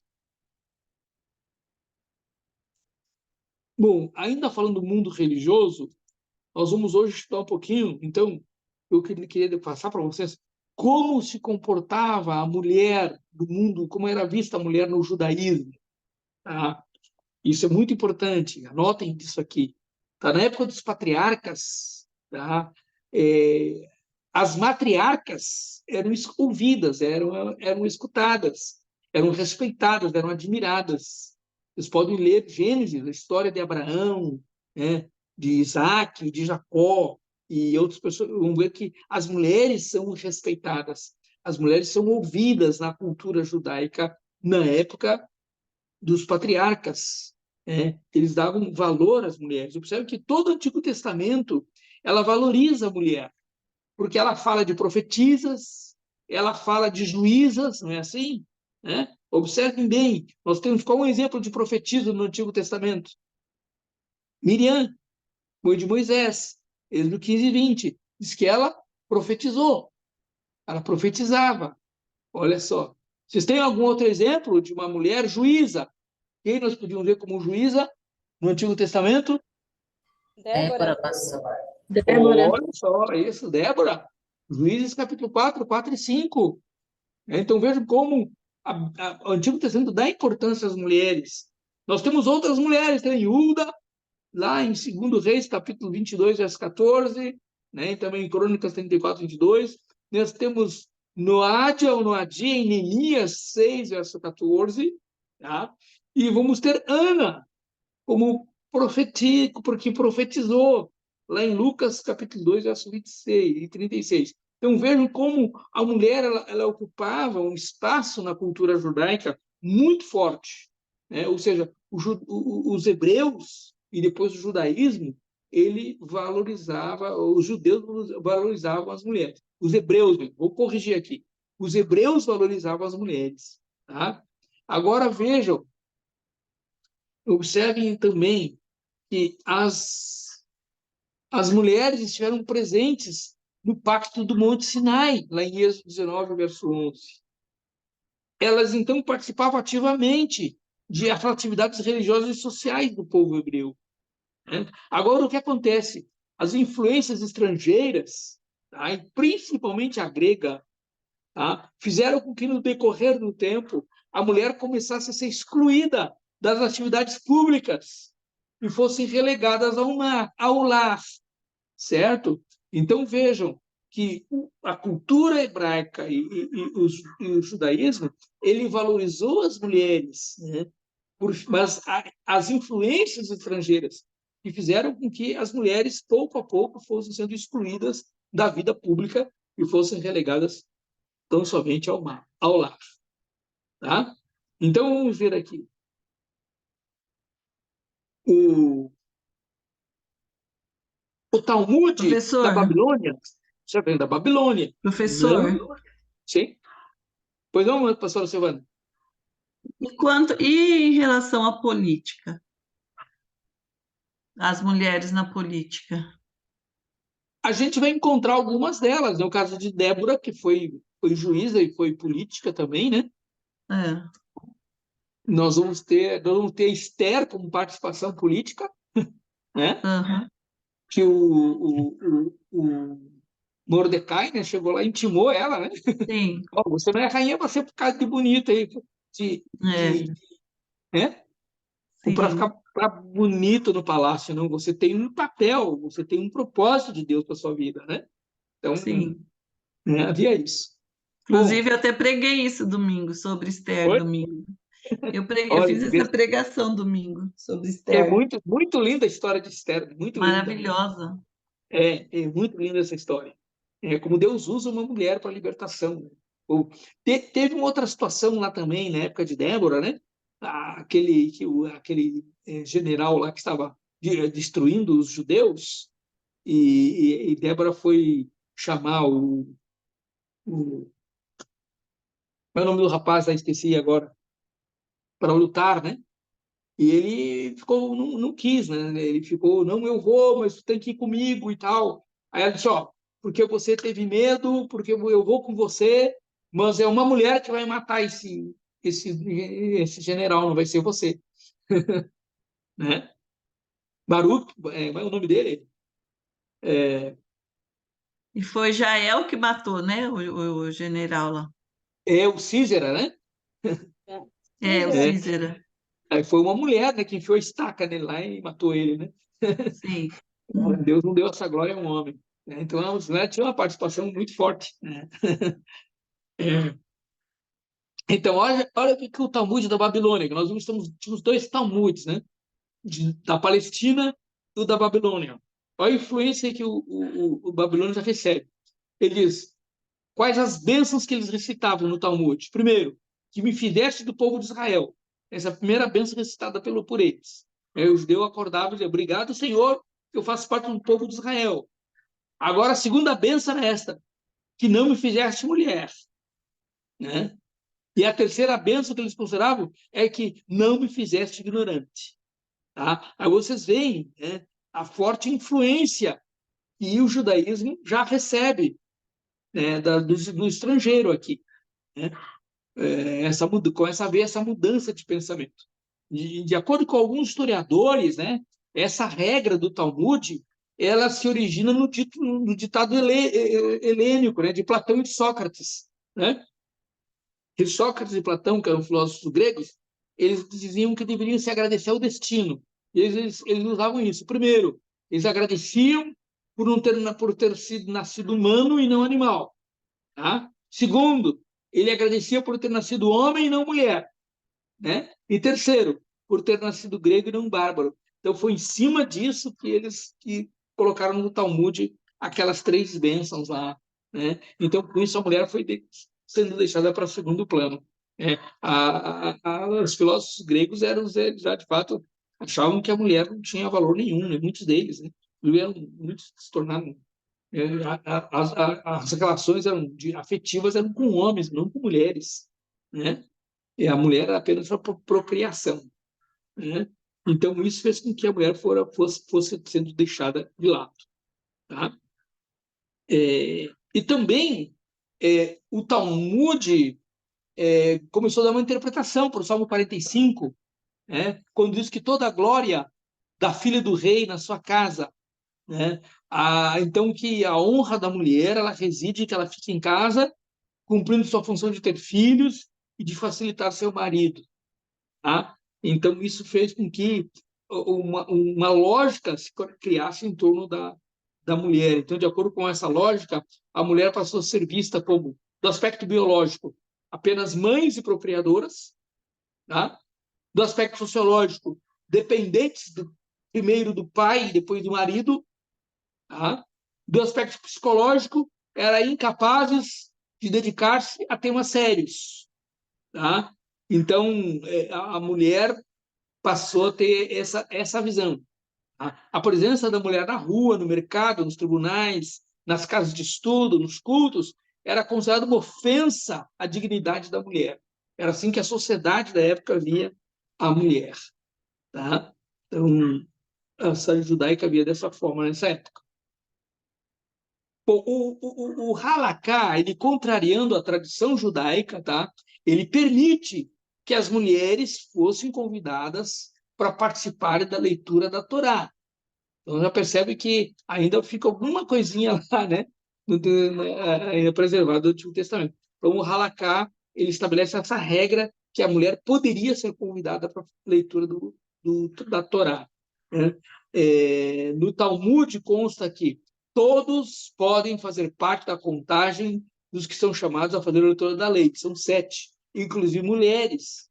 Então, o Talmud permite que as mulheres sejam contadas para a leitura da lei. Tá? Mas a mulher não vai poder ler por respeito ao público, olha o que dizia. Né? O termo respeito ao público foi trocado por honra da congregação. Então, ela podia ler a lei, mas aí o Talmud restringe por respeito à congregação. Né? Essa é a situação da mulher no mundo judaico.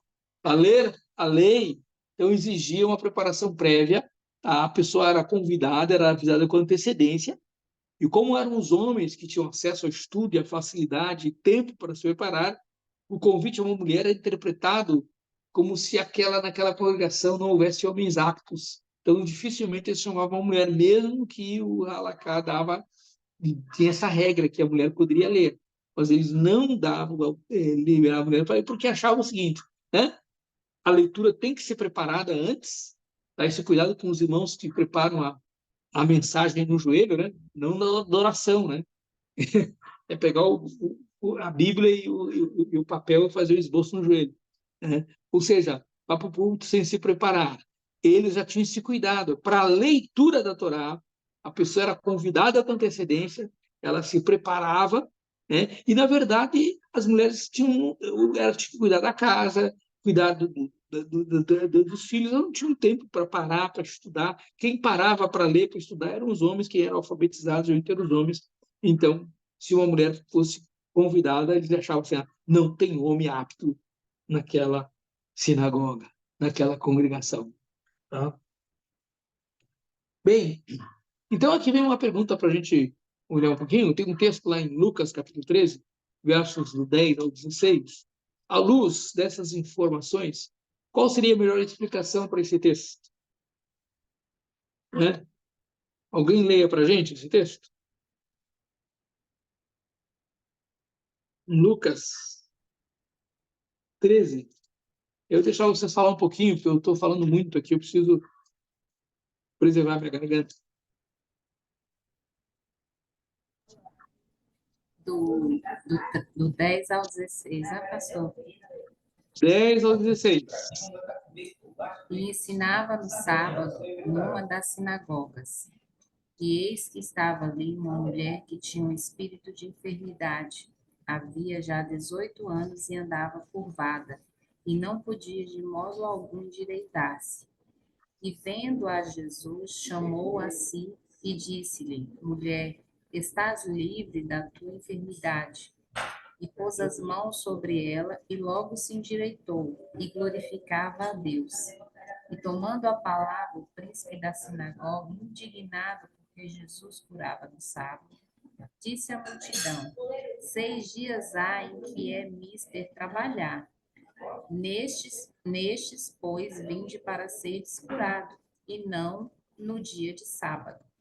Respondeu-lhe, porém, o Senhor e disse: Hipócrita, no sábado não desprende da manjedoura cada um de vós o seu boi ou jumento, e não o leva a beber? E não convinha soltar desta prisão no dia de sábado esta filha de Abraão, a qual há 18 anos Satanás tinha presa? Uhum. Então, quem gostaria de comentar para a gente esse texto aqui, à luz dessa informação?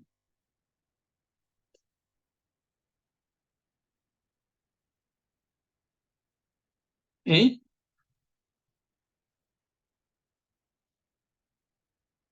Alguém gostaria de...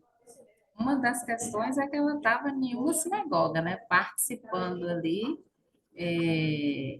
do culto em si, né? Ela estava ali inserida naquele contexto ali, não havia somente homem, havia mulheres juntos também, né?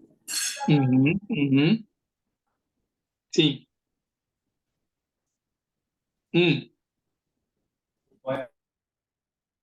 Sim, pode falar. Quem vai falar?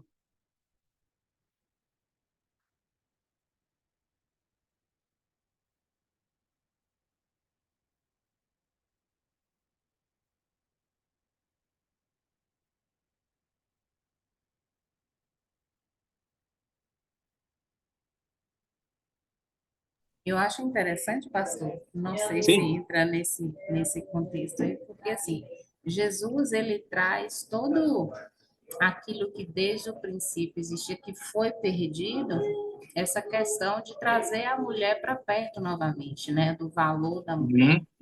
Então, ali não era nem o sentido, porque Jesus curava homens e curava mulheres, Mas em todo o ministério de Jesus há esse diferencial. Ele vem ali, traz a mulher para perto, no contexto de estar Sim.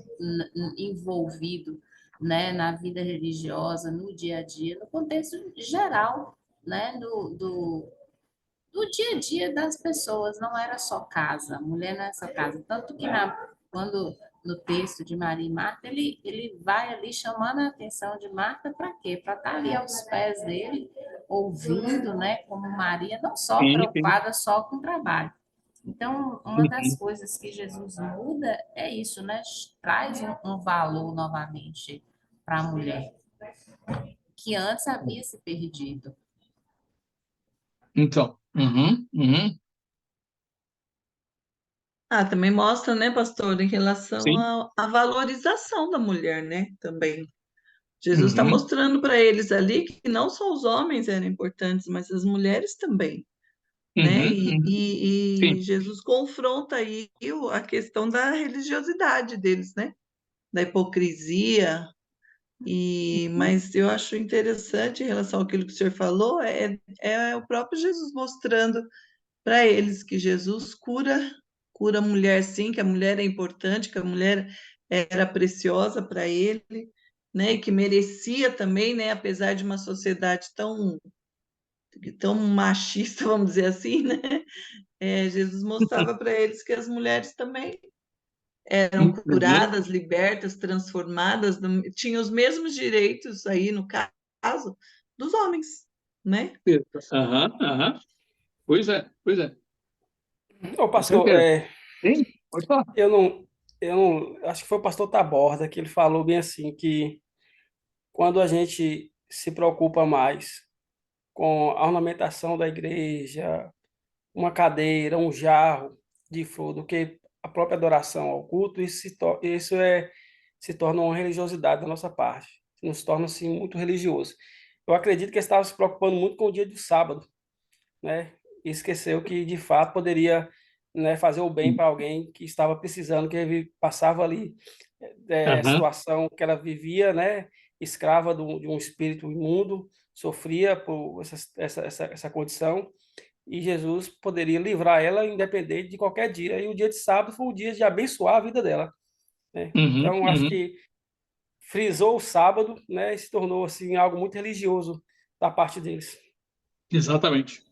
E Uhum. outra coisa nesse contexto aí, Sim, pastor, é que ele vai falar assim, olha, vocês soltam um animal que está preso. Ele traz ali que isso. havia um valor maior nele no sábado, pode então ali você ir lá cuidar de seu animal, né? Soltar, mas essa Uhum, pobre uhum, mulher que está presa, então havia um valor uhum, maior uhum. de um bem para eles do que na própria mulher. Aí Jesus fala: olha, você vai lá, né, tira da manjedoura, desprende o seu boi, o seu jumento que seja, e dá de beber. Mas essa pobre mulher que está presa por Satanás aqui, ela não pode ser liberta, né? Ser Aham. solta.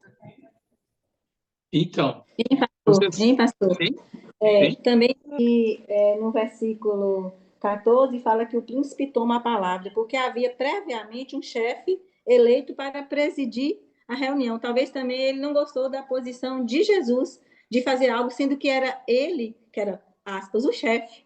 Então poderia Uhum, partir sim. dele alguma coisa, e Jesus, ele já discordou, porque ele que era responsável por presidir a reunião. Tem isso também, tem essa questão.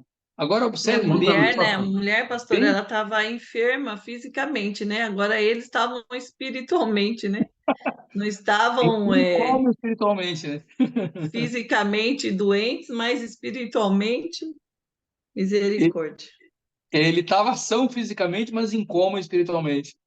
Leonardo, você falou alguma coisa, Leonardo? Não, eu ia falar assim que Jesus ele é bem assertivo naquilo que ele vai Sim. fazer, né? Ele já chega, né, declarando, dizendo para a mulher, você está livre. Imediatamente Aham. pôs as mãos e ela foi curada, né? Ele não esperou ali certas ações ou quem sabe alguma coisa ali referente às pessoas que estão ali. Não, ele já foi direcionado, ele já sabia o que ele deveria fazer naquele lugar, né? Exatamente. Tem umas coisas interessantes nesse texto para vocês observarem, tá? E é bom ler outras traduções para vocês observarem. Eu sou com o King James aqui, e diz que o King James começa dizendo assim que Jesus estava ensinando numa das sinagogas. Ele estava ali ensinando, né? Ele era o momento do estado da palavra. E aí diz que aproximou-se nessa sinagoga uma mulher de 18 anos, tinha possuída por um espírito de enfermidade, mantinha ela doente. Então Jesus percebe que era uma enfermidade e uma situação física, porém era um espírito que estava fazendo. Ele discerniu algo espiritual naquela mulher. Acho que a gente precisa buscar essa graça de Deus, essa sensibilidade do Espírito, e é só o Espírito que dá, né? Nós não temos essa capacidade, se não vier de Deus, de perceber quando a doença é física e quando a doença é espiritual. Quando a enfermidade ela vem por conta, né, de uma situação física congênita, mas há enfermidades que a gente sabe que são colocadas, são espirituais, né, que vêm como opressão sobre a vida das pessoas, e Jesus percebeu isso. Né? Essa é a primeira coisa que eu quero observar para vocês. No verso 12, a tradução diz assim: ao observá-la, olha só, Jesus observou aquela mulher. E, de fato, era uma mulher que estava encurvada. Era quase impossível que ninguém percebesse a presença daquela mulher. Então, pelos demais, ela sempre foi ignorada. Todos perceberam. Mas Jesus observou e ele pediu que ela viesse à frente. Aqui Jesus está afrontando eles já, porque, de repente, ele vai dar o sermão, ele vai explicar a lei, e ele vê a mulher naquela situação e chama a mulher à frente. Né? Já falando. E impôs as mãos, e aquela mulher foi se endireitou e passou a glorificar a Deus. Isso aqui também nos leva a uma lição de entender a importância das pessoas, né? É termos essa sensibilidade. Então, nota-se no ministério, talvez o pastor Edson aí me ajude também, que por ter experiência de campo, de púlpito e tudo mais, que às vezes a gente, com o tempo, às vezes a gente vai se tornando meio técnico, né? A gente vem com aquela mensagem que preparou, bênção no sermão, muito bom, mas a gente também tem que estar atento a perceber as pessoas, o povo. Isso é muito importante, vocês que pregam, de estarem atentos, né, a enxergar as situações. E se nós estivermos cheios do Espírito Santo, com certeza nós iremos perceber o ambiente do culto, né, daqueles que precisam um pouco mais, né, que necessitam uma intervenção divina nas suas vidas. E foi esse caso. Essa mulher, ela precisava de uma intervenção divina. E foi isso que aconteceu. Né? Jesus percebeu isso e ele deixa de pregar e faz a intervenção divina. E aí diz que o dirigente da sinagoga, né, ficou indignado. Né? Bom, ele havia liberado a palavra para Jesus. Tá? Ele foi que abriu a abertura da reunião, e agora ele dá a palavra para Jesus. E agora ele fica indignado, porque Jesus... E o argumento que ele usa, ele admoesta todo mundo, né? Ele tentou usar assim de fazer uma certa política, né? Ele adverte todo mundo assim, gente, vocês têm que trazer problema que é no dia da semana, não no sábado. O sábado não é dia para isso. Ou seja, aí Jesus mostra para ele que ele nem estava preocupado com o sábado. Ele era hipócrita, ele tinha que estar preocupado com as pessoas. E a preocupação com o sábado que ele estava tendo não era essa preocupação, porque ele disse, ó, vocês, o que vocês fazem? Vocês peguem o boi, né? Você diz, se o boi estiver preso, você tira o boi, você desata a ovelha que está presa, você tira o boi do estábulo, você leva o animal para comer, para beber água, né? Então, ou seja, vocês trabalham no sábado. O problema não é isso, não. O problema é outro. Né? Então, isso aí é uma hipocrisia de vocês. Você está querendo... Né? Então, por quê? Por conta de que ali era uma mulher que estava ali também. E achar assim, mulher para eles não é gente. Estão dando, como alguém comentou no grupo, né? Uma pastora Silvana, que eles estavam dando mais valor aos animais, esse discurso dá mais valor aos animais que a própria mulher. E Jesus viu a situação daquela mulher, observou e agiu. E, inclusive, ele faz mais uma provocação no final, né? Ele diz assim, por qual motivo não seria libertar em sábado essa mulher, uma filha de Abraão? Para eles, mulheres não podiam ser filhas de Abraão, né? Os homens que eram filhos de Abraão. Olha só, essa aí é filha de Abraão, né? Então, esse texto é muito rico também, vocês podem usar ele para pregar, né? E olhando isso, né? Porque nessa época de Jesus, os judeus tinham muitos deles tinham essa visão, né? De que o animal valia mais do que mesmo uma mulher, né? Porque eles já estavam já contaminados, né? Com com o mundo da época, né? Com o mundo da época. Ok? Alguém mais gostaria de fazer mais um comentário? Ô, pastor, essa tradução que o senhor trouxe aí, ela é bem profunda e faz a gente pensar de um modo diferente também, né? Que às vezes Exatamente. tem traduções Uhum. que às vezes uma palavra que ela tem a mais no contexto ideal, ela nos faz ir um pouquinho além, né, dos nossos pensamentos, né? E aí é onde que a gente pode somar. Exatamente. Como a gente não tem o costume do original, da língua original, é bom a gente cercar de várias traduções, entendeu?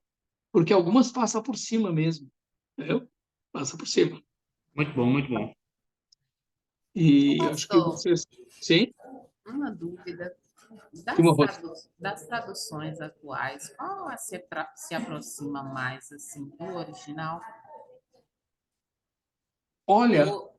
Eu ouvi falar que a hum, tradução da Bíblia de Jerusalém e uma tradução bem mais próxima do original. Isso. É, a tradução Nova Jerusalém, né, acho que ainda é uma das melhores que a gente tem, né? Das traduções.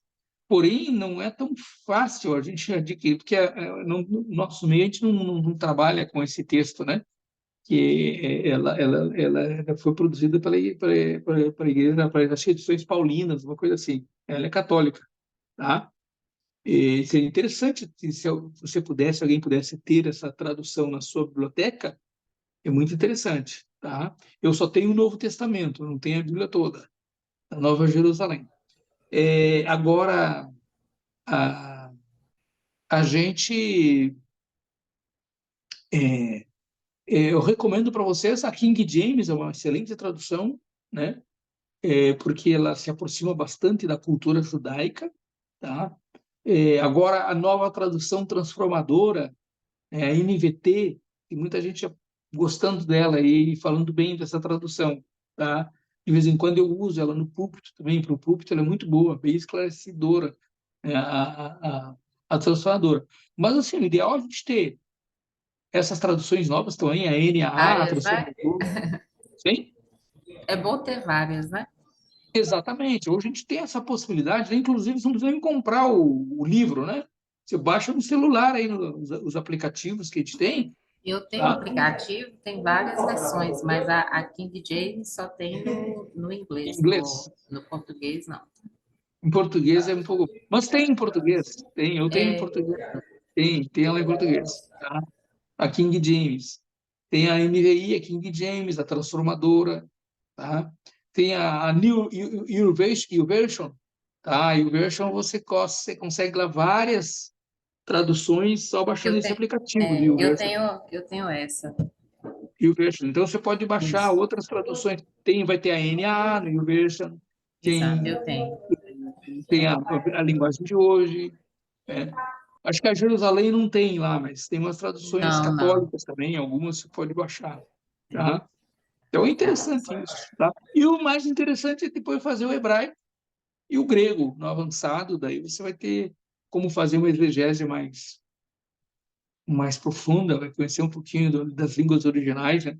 Que é muito bom, tá? Ok, pessoal, mais alguma dúvida, alguma questão que vocês queiram apresentar para a Ô, gente aí? pastor, Sim, algum comentário? Sim, pode falar.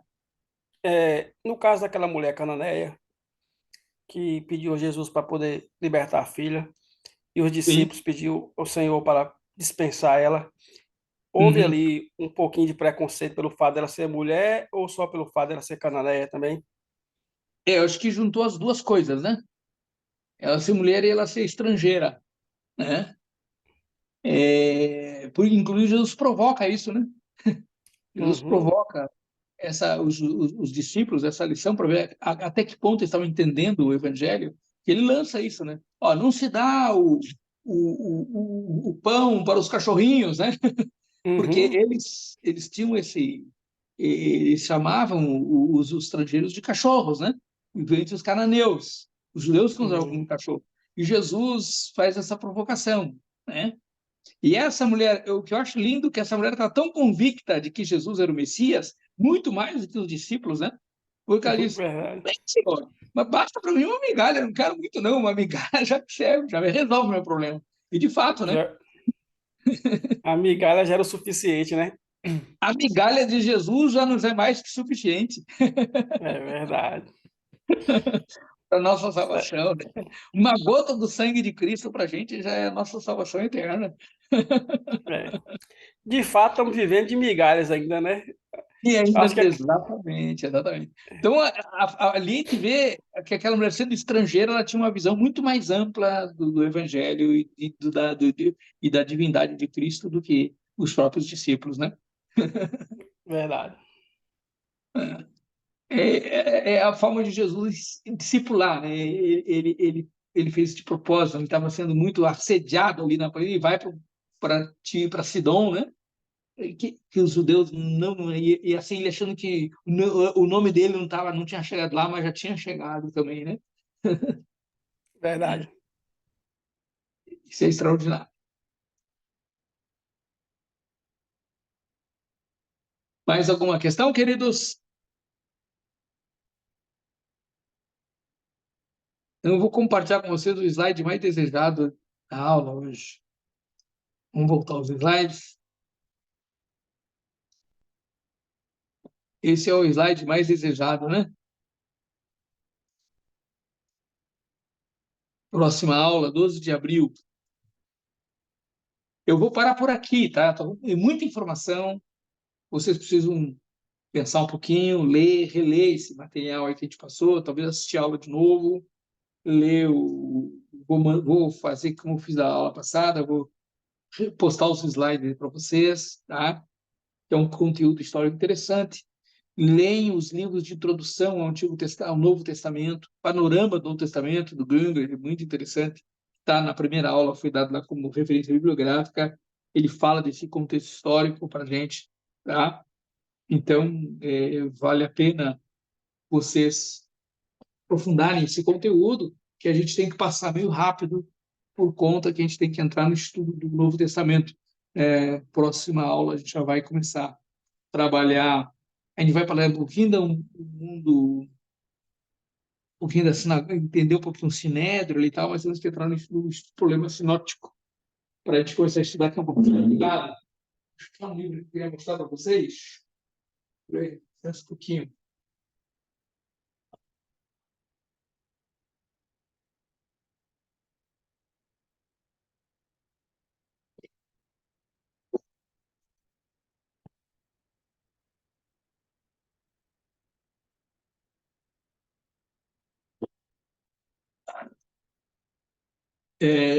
Eu tenho esses dois livros aqui, deixa eu fazer ter um pé aqui. Ó. Tá? Esse que está na indicação aí das referências, tá? O Novo Testamento sobre de análise do Tinney. Tá? Um livro que vocês podem ler, tá? E que trata essa questão histórica. E o Gundry, que é Panorama do Novo Testamento. Tá? Então, esse livro aqui também, ele tem, acho, na biblioteca virtual, ele tem lá no seminário, tá bom? Que é interessante, vocês podem olhar, aprofundar essa questão histórica um pouquinho mais. Pode postar de novo, professor, o primeiro livro, que eu vou tirar foto? Ah, sim. Mostra de novo, por favor. Esse aqui? Pronto, obrigada. Pronto. Certo. Tá? Para mim, qual aqui, pastor? Mostra de novo aí, por favor. E esse outro aqui também. Panorama do Novo Testamento. O outro lá, pastor? O outro também? O Tene. E Obrigado.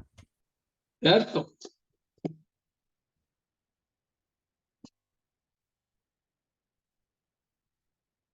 Ok.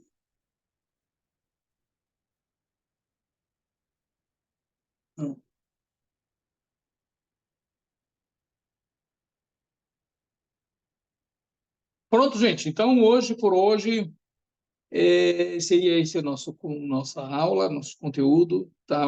Descansar um pouquinho, já é sexta-feira, né? E para mim, para o pastor Edson, para o pastor Clemilton também, a semana começa, né? Amanhã.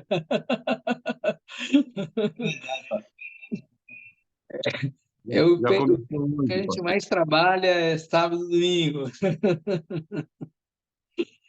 Tá, então, os irmãos, acho que da creche também atende congregação. Quem trabalha aí, ó, o João Carlos também, dirigente de congregação, sabe que fim de semana é puxado por Verdade. ele. Então, nós vamos dar uma paradinha por aqui. Dia 12 a gente retoma volta para a nossa aula.